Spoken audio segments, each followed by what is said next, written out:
Get low. Does Get low, get low, get low. How about now? To the windows and the walls. Yeah, you look great, Mark. One bourbon, one shot, one beer. No, one bourbon, one scotch, one beer. One scotch. You're right. Roy G. Biv. Red, orange, yellow, green, blue, indigo, and violet. It's the color spectrum.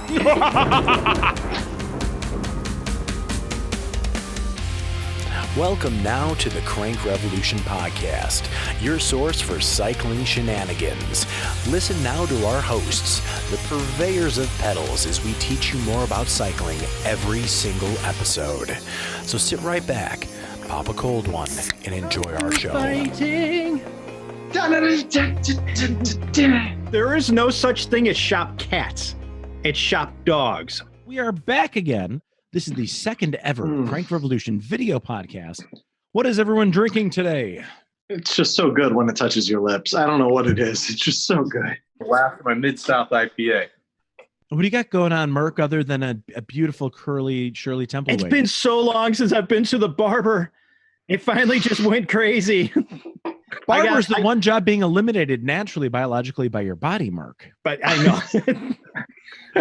Then I had a delivery through the airlock today, which is a new experience. I know a lot of you are sheltering at home. Guys, does anyone even have a possible guess of how long we've been sheltering in Illinois at this point? 2 weeks? 3 weeks? 2.5 weeks. This is the second Crank Revolution video podcast, as we've said. And today, TC has been working hard at the bike shop. So we brought in Mike Nichols, sponsored rider. How you doing, Mike? Doing well. Now, quick introduction, guys. I'm Jeremy. I'm Greg, and I have a black belt. I'm Mike. I'm Merc. So congratulations on your green belt. You're doing e-learning at home. Does this mean that basically you're just sparring with your child in the basement, or how's that working out for you? Yeah, we'll call it sparring right now. Why do you bother sparring when you could just buy a belt? I bought a black one, and it's perfect. Well, because it's a lot more fun. Yeah, what a world we're living in where he has to take Taekwondo lessons from his basement via Zoom. Is it Zoom? It's actually, you know what? It's a lot of fun because Morgan and I, my child, and I don't have the chance to do the class together. So we're able to do the class together. So it's been a lot of fun. I think we're still all just finding ways to stay. So it's Merc, you said it's about 2.5 weeks, you think, at this point since the well, because of e-learning, it's about 2.5 weeks. Oh, okay. Well, we're all handling it differently. Mike, you seem to be like just relaxing, reading up old psychology books, or you look like a professor in this case. Doing a lot of work from home, so it's in the office area. Whose phone is that? Is that your phone, Mike? No, that is not my phone. Merc, come on, Merc. Taekwondo that phone. I mean, I took off the cat's jewelry. Why do you dress up your cat in jewelry? We're all dealing with this a little bit different ways in 2.5 weeks. Someone said to me, Jeremy, why are you wearing costumes every time you're on? Well, because you know what? It's fun. Tomorrow I'm going to go do King Lear or Shakespeare on my back deck. It's how we cope. What are you doing, Merc, since your last time other than playing dress up in Shirley Temple wigs? That's basically all I'm doing. And I'm getting out in the garage and I'm still building bikes from frames that I'm finding all over the place. You just find random frames. I do find random frames. He went out right down the street for me. I find random frames. Why do I get the feeling like he just like changes the sheets on his bed and then there's a random bike frame that's under his pillow? Oh, He's I'm sure like, the frame fairy came. Yay! He looks under the mattress. He's like, oh, that's where I put that bike. Hiding it from the wife. Yeah. Actually, in my spare time, I've been slowly making my way through The Mechanical Horse and How the Bicycle Changed America. Ooh. I got a new book that came in from a friend of mine as a late birthday present. Lonely Planet's Epic Bike Rides Around the World. Ooh. Coffee table book. That one's even thicker. It is. Last week you were lamenting like being 5 pages into a book that's 200 pages. Now you have the Lord of the Rings in front of you. There's like one ride per page on here, and this book easily weighs like 2 pounds. Fun fact, the Natchez Trace is in here. But my friend who sent it, who we should be having on the show real soon, she goes, pick one of the rides. We're doing that next year because this summer is BS. Well, that's where it comes to. So let's cut over to Mike here. Now, Mike, you are a sponsored rider. You're an endurance athlete. This has to be very hard on you. I know I've gotten out around the bike, around the block. I'm riding the wonderful Levo from Specialized Full Suspension. Why? Because it's fun. Is that in high-vis black back there? It's in black with a beautiful purple or blue. I'm colorblind, Greg. Thanks for asking me questions and making me feel inadequate. It's black. You can see black. But Mike, this has to be extra hard on you being a sponsored rider. Now, what are you doing for riding? Are you doing Zwift on Greg's rides, or what is? No, I'm not. I'm actually not doing Zwift. Illinois, with the shelter-in-place rules, it allows outdoor exercise as long as you're exercising for appropriate social distancing. So all of my rides are solo rides. 2 weeks ago, I did 120 miles up to Wisconsin and back. And then this past weekend, I did a couple 100K up around Lake Geneva and back in Wisconsin. So, Mike, you've had a couple 100K then. You've been riding solo. It's got to be strange, though, also emotionally. I know you did a lot of solo rides, though. I mean, you've always been a long endurance solo rider. Is there a big change for you, or do you miss the group riding? Well, I do miss the group riding. So, I mean, that's been during the training. That's a huge part of what we've always done. So having folks like Greg, yourself, others around, they push, they challenge you. So, yeah, I do miss that. But because I always have done so much solo riding on my own, it's not that big a transition to just do more of it. Greg, you yourself now, you've still been getting out riding somewhat. And I know you also are doing videos for product testing for a particular bike brand. You have a new toy, didn't it? I did. Yep. So actually today, I got a new toy from our friends at Burley. I got the Travoy trailer. This doesn't really do the product justice, but it's kind of like a hand cart that attaches to your bike. And I know when you say a hand cart, it makes you think of the old lady at the bus stop in Chicago wearing the scarf around her head, and she's pushing. Babushka, by the way. Thank you. Can I see you in a babushka? I won't be wearing a babushka. Are you putting your cat in there? Carry your cat around with you? No. But when I ride, you're just going to see this as we do the video. I'm just going to be talking like this because I care about social distancing and safety. Also, make sure you wash one of those before you put it over your face. Yeah. That was not good. Now, Greg, I understand, though, just not to throw it out there, I appreciate how much exercise you're doing, but you've also been thinking of our pets, our loved ones. I heard you walked your cat the other day? Attempted to. You walked your cat. It's a cat on a leash. Look, I'm not going to get many dates right now with the whole social distancing thing, all right? Walking my cat is relatively harmless. Yes, and I'm sure your neighbors will think so too. I know that I'd be looking out the window going, is he walking his cat? He's not a big fan of it because I always pick him up after about 10 minutes of him laying in the same spot and he just starts hissing at me. I'm like, you know what? You're not getting dinner if you keep this up. Last episode, you were 5 pages into an amazing book that you said you were going to read. Have you made any progress? Page 7? I'm reading The Mechanical Horse, How the Bicycle Reshaped American Life by Margaret Guroff, and I apologize if I butchered that name. I am planning on reaching out to her as soon as I finish this book. One of the things I've always been interested in is just the history of cycling, but from the mechanical aspect and the social aspect and how the ways it has actually impacted our culture in the U.S. as well as the logistics around here. And I got to say, she does an amazing job really breaking down, giving you an idea of what it was like living in America during the 1850s. But some of the things that are really interesting in here is some of the quotes that the authors managed to find and dig up. So this one's 1896. Oh, okay. And like I said, we are probably not the right audience to really break this down. You know, that's kind of a way to put the kibosh on the discussion right away. But to tell you the level of detail that the author's gone into, she found in a newspaper from 1896 with an interview with Susan B. Anthony. At that time, America's going through this big bike craze. And the author said, and women, of course, in the kind of Victorian times that it was, were very much hampered with certain living conditions. Their clothes were really restrictive. Travel was difficult for them. And they asked, what does the bicycle mean for women? And Susan B. Anthony says, I'll tell you what I think of bicycling. I think it's done more to emancipate women than any one thing in the world. That's a really bold statement, especially at that time frame. Yeah. But the author really does kind of break it down. In Mike's case, though, I was reading this one today and immediately had a bookmark it because I thought of it immediately. A New York State farmer, once again, in an interview, said in 1892, between when the roads were coming into America, a bicyclist in disgust. Why do you have such abominable roads in this section? The farmer. Wall, you see, We're afraid if it made them any better, you bicycle fellers would be using them. And for Mike, I feel it's appropriate because where's gravel? It's always in farm country. So gravel was starting to come into vogue well over 100 years ago. Before there were roads, cyclists were still trying to go down farm roads in order to have an adventure. And farmers thought they were safe till the gravel bike came out. How do you feel about that? So it's funny, though, in 1890s, they didn't have dedicated gravel bikes, and yet people were still trying to ride. Well, no, actually, the history of bicycling is gravel riding. That's my understanding. In this country.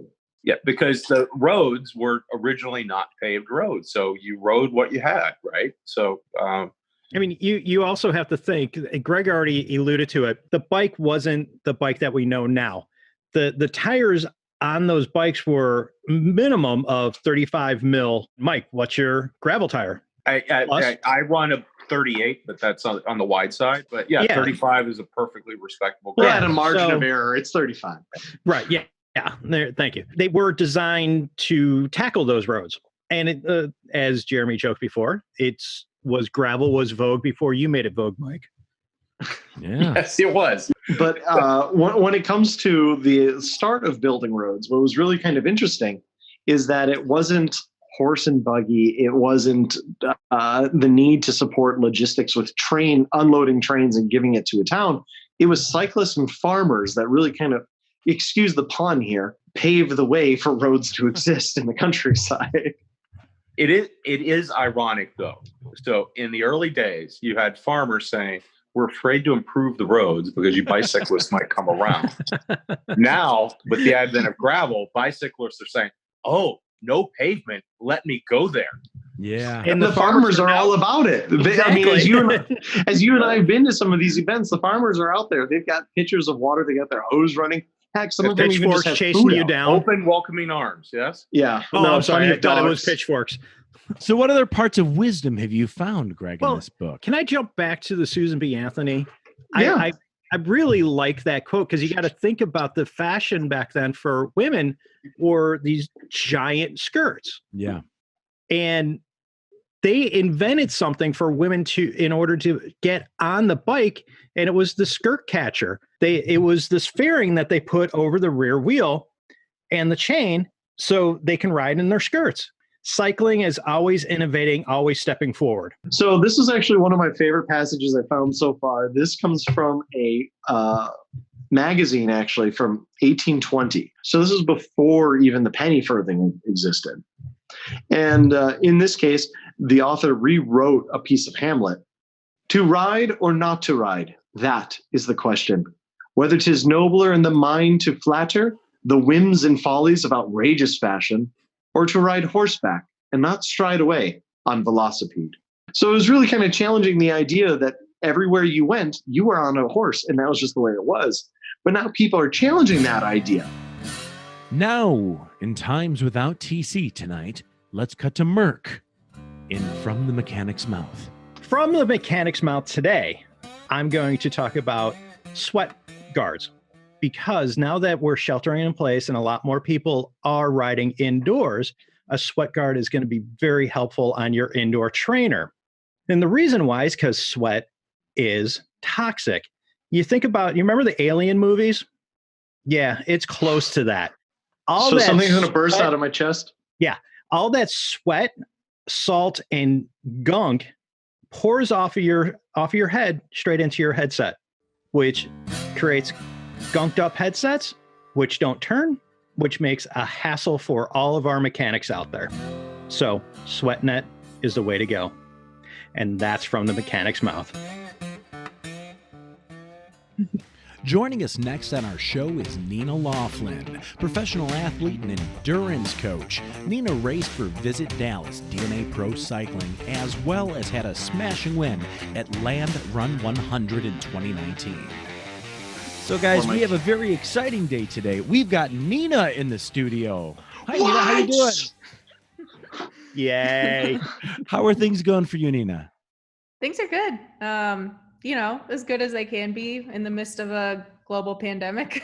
Well, yeah, you can tell that we're taking sheltering in place pretty well. I'm in my lab coat and I've been doing science all day. Merc, what's going on down there in the bunker basement? I've lost my mind currently. I was dressed up as Batman for a while. Well, you should definitely do that And- for a while. And well, do I have to? I think you Yes. should put it on. Because- Let's see what it looks like. Well, see, that's perfect. If Robert Pattinson gets out of this next movie here, you can definitely stand in. There you go. You look like you got cotton balls in your cheek when you wear that costume. Well, it's a little hard to put that on with the headset on. How's it dealing over there in North Carolina? It's I think it's pretty good. I think, we only have 5 cases in my county, but they're predicting for Asheville, which is about 45 minutes north of us, to be like one of the next hot spots. But they did shut down like short-term rentals and Airbnbs recently, which I think is a good move to kind of keep the tourists out, because we went riding in like Pisgah National Forest the other day, which is a huge tourist area, and it was so crowded, like more crowded than I've seen it on like the busiest summer day. It was nuts. So they did close a very popular state forest near us, and that seemed to help. So I don't know, we'll see, but we're just kind of taking it day by day. And my husband and I are both coaches, so we could work from home pretty easily. So that hasn't been that big of an adjustment, but just miss doing stuff other than staying home and the occasional like once every 2 weeks trip to the grocery store. So you haven't gotten down to wearing costumes yet? No, but that's a good idea. We have put several costumes on our dog, but that's where it starts, I can tell you. For our listeners who don't know a lot about you, I know Greg and Mark have a ton of questions here. So let's get down to the hard-hitting questions. So Nina, you've done cyclocross, you've done road racing, you've done gravel racing. What other types of cycling have you done? I have done some mountain bike racing. This past year in 2019, I did Leadville Stage Race and Leadville, which is kind of, in my opinion, more of a gravel race on mountain bikes. I don't know if any of you guys have done it. I have. TC probably has. There's like maybe a mile of single track in the entire course. So, but I've done a couple other mountain bike races, but mostly I would say road and gravel. Have you ever considered like those ice mountain downhill snow on fat bikes yet? Have you considered that? I have never ridden a fat bike. Well, because of all that deep snow you get down in the southern states, yeah? Exactly. I'm missing track cycling in your repertoire there. I have done track cycling. We randomly decided as a collegiate team to go to track nationals one year. So we went to the velodrome in Atlanta. I think it's Dick Lane Velodrome or something like that. Yeah, I think you're right on that. Of course you would know that. And we took like just a 3-hour class, and then the very next race we did was nationals. Nice. So Excellent. That's the extent of Okay. my track cycling. All right. So out of all that you've mentioned, what is your favorite? Definitely gravel. Well, Uh-oh. I love road too. I love road too, but I think gravel has my heart. I know what you mean.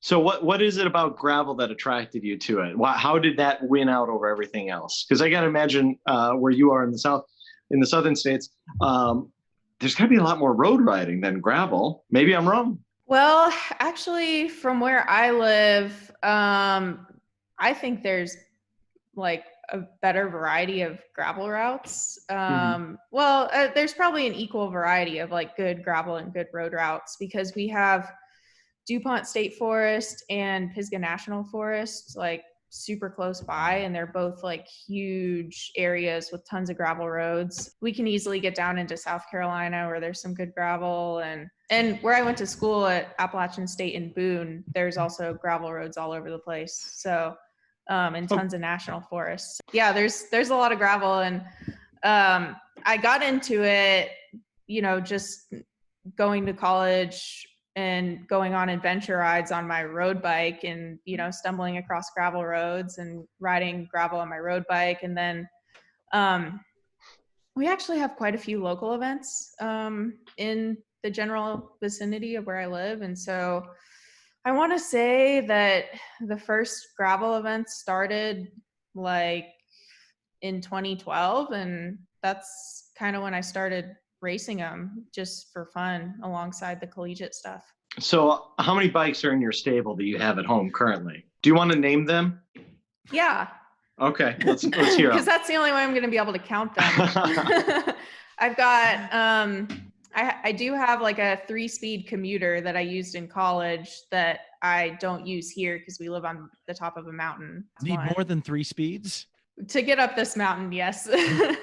And then I've got my cross bike, my road bike. Okay, commuter, gravel, road. And then I have 2 road bikes I need to sell, 1 gravel bike I need to sell, and a mountain bike. 7. I can't even count this high.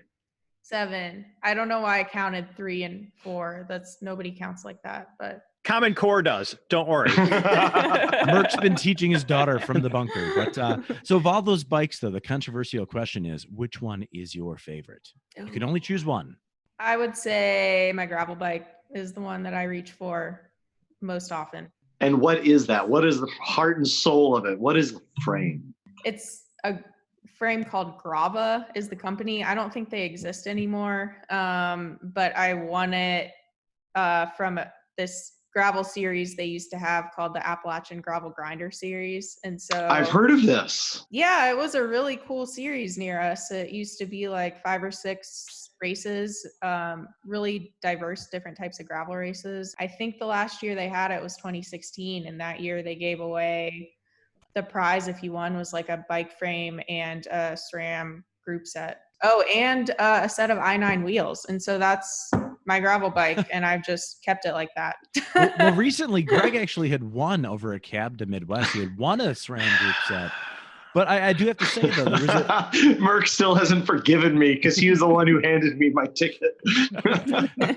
Greg said something about the heart and soul. And the heart and soul for me is the group set. Are you Campy? Are you SRAM? Are you Shimano?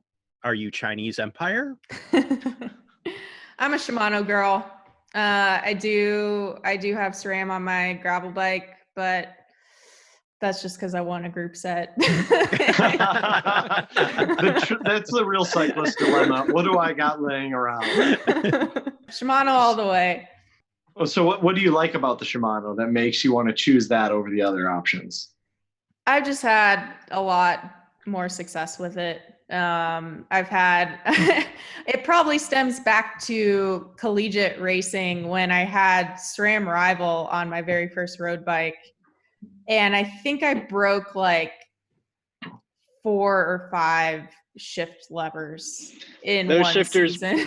Those shifters broke all the time. One of them broke in the middle of collegiate road nationals. Oh, jeez. It was a course in Madison, Wisconsin that was like super, super hilly, and I only had 2 gears. Yeah, that was awesome. Did you go pro on it and launch it across the course? No, I rode it as long as I could at like 40 RPMs going uphill. And then eventually all the, vehicles passed me, and then the broom wagon caught me and gave me like an Orbea with Durace on it. Yeah. I finished the race on that. That was it. Yeah. All right. Most embarrassing rookie moment. Oh, most embarrassing rookie moment. When I first started racing in college and riding, I just went to a bunch of group rides because I had no idea what to do on my own. And I didn't know that you weren't supposed to wear underwear under your bibs. And so I actually, I found out that you weren't from one of my girlfriends who was on the team, but I thought it was more comfortable to wear underwear, so I kept doing it. And then I later find out that like on group rides, my husband and his friend Clayton were like making fun of me the entire time. And this was like my husband before we were even dating or even really friends. They were like making fun of me because they could see that I was wearing underwear. So you dated him knowing he made fun of you this way. Is that the truth? I think that came out a couple years later. Well, as TC would say, to be fair, that is a question we get asked all the time at the bike shop. So that is a common one, actually. Yeah. So, Mark, if you're going to ask other people's embarrassing moments, what was yours? Oh, let's see. I have clip-in issues. I've fallen at stoplights in front of people. Mm-hmm. Let's see. I have dehydrated myself on many countless rides because I don't bring enough water with me. Shall I keep going? Because there's all sorts of bad ones. Mark, we don't need you to describe last year. We're talking about your rookie years. Yeah, so my rookie moment is actually on display in the shop. It's the photo of me crashing off of a wooden platform at Trailside Bike Park in Park City, where I forgot to put my dropper post down. So I get up on top of this feature. I can't put my weight back, and my dropper post is, 6 inches higher than it should be. And I tried to roll through it and landed on my head after 8 feet down. So yeah, that's mine. It hurt, and it's on display. So that's why he says dropper post saves lives. Yep. All right. So Nina, what was one of your favorite things about being a professional cyclist? The travel is, I think, both a blessing and a curse. It was so cool to see, so many different places, and always like, when you're traveling to a new place, it's with a team of people that you love, which is really cool.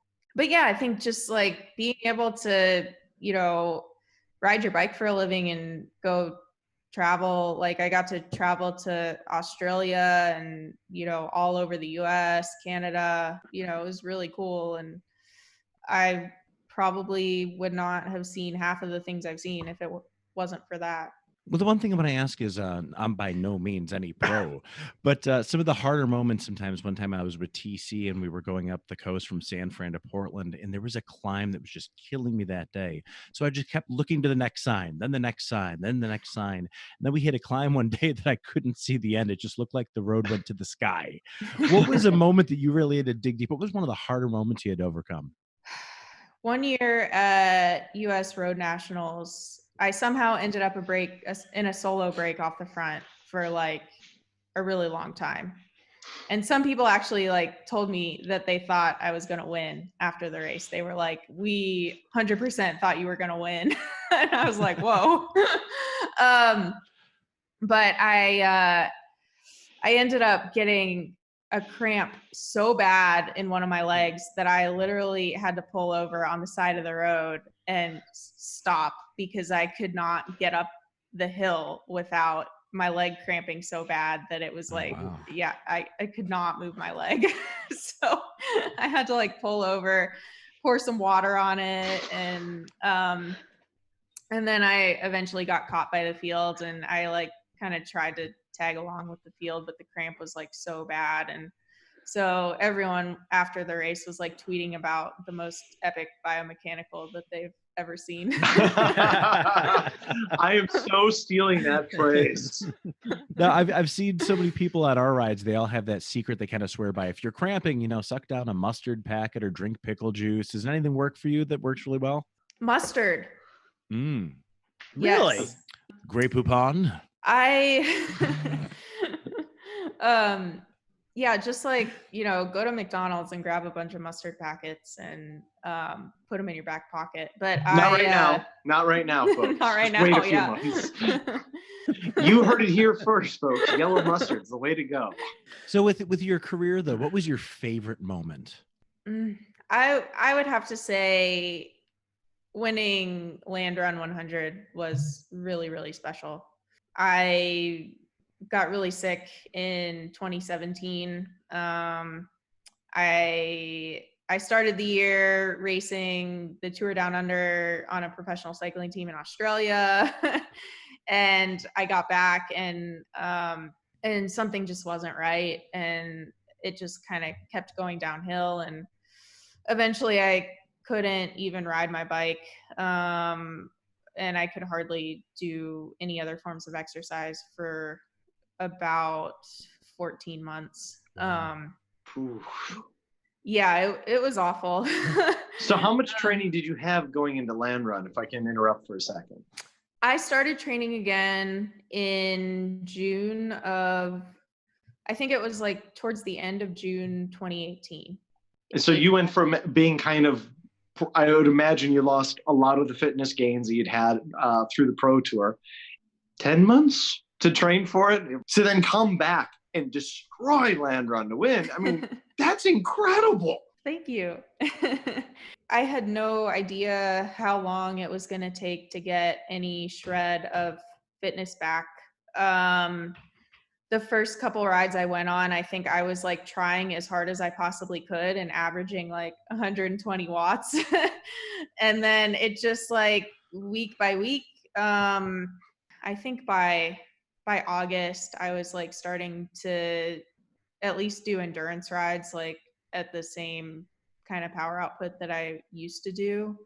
I wouldn't say I ever like for land run got back to, you know, that as fit as I was before I got sick. I think I was probably at like, I don't know, maybe 90%, but I was definitely head and shoulders above where I was when I started out. And I think if you like have years and years of riding under your belt, it does come back faster than if you're just starting out from scratch.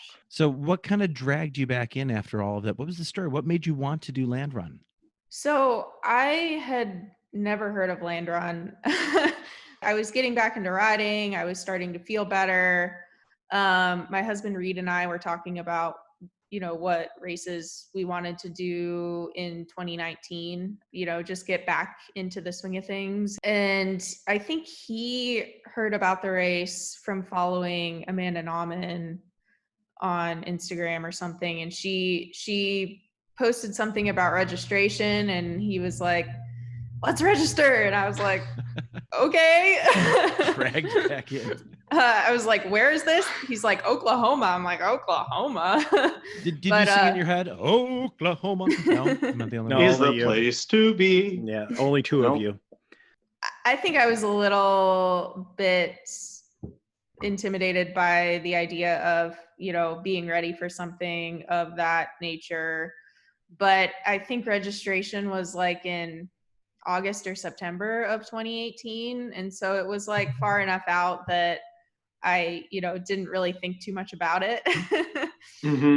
So did you do a lot of events during your training to get ready for land run, or was it just lots of training and then it was, we're just going to test this out and then go? I got back to riding my bike in June of 2018. And I think for a while I was just riding just to ride and, you know, just enjoying it because I missed it so much. And then I started like just kind of chasing Strava segments for fun. And because I didn't want to jump back into like the seriousness of training too soon. And then finally, I think in like August or September of 2018, started adding in some intervals and no events, just did some group rides and jumped into the Southern Cross race, which was, I think, like super early March. And that was the only event that I had before that. Well, then lastly, Nina, we want to thank you so much for being on, but what is your favorite bicycling memory? It could be from childhood. It could be from your pro time. It could be any time. It has to be like crossing the finish line at land run. It just meant so much, you know, coming back from not being able to ride my bike at all and then winning an event like that. And Bobby, the promoter, is so like, and he's the most enthusiastic person ever, which just made it so much better. So they really know how to make you feel special. And so I think it's got to be that. All right. Now, I know this has been very important to you, Greg, but how many followers is Nina currently at on Instagram? 924 by the last time I checked her page. So, Nina, if someone would love to follow you in your adventures on Instagram, where would they look? I am at Nina the Ninja 4 on Instagram. So if we get you to 1,000 followers, can we be invited south once this is all over for some type of ride? Oh, heck yeah. Guys, that has been Nina Laughlin. Thank you so much for being on the show. Thank you so much for having me. Thank you, Nina. Thanks, Nina. Thanks, guys. Oh, my friends, that has been another episode of the Crank Revolution podcast. First thing we'd like to say is thank you.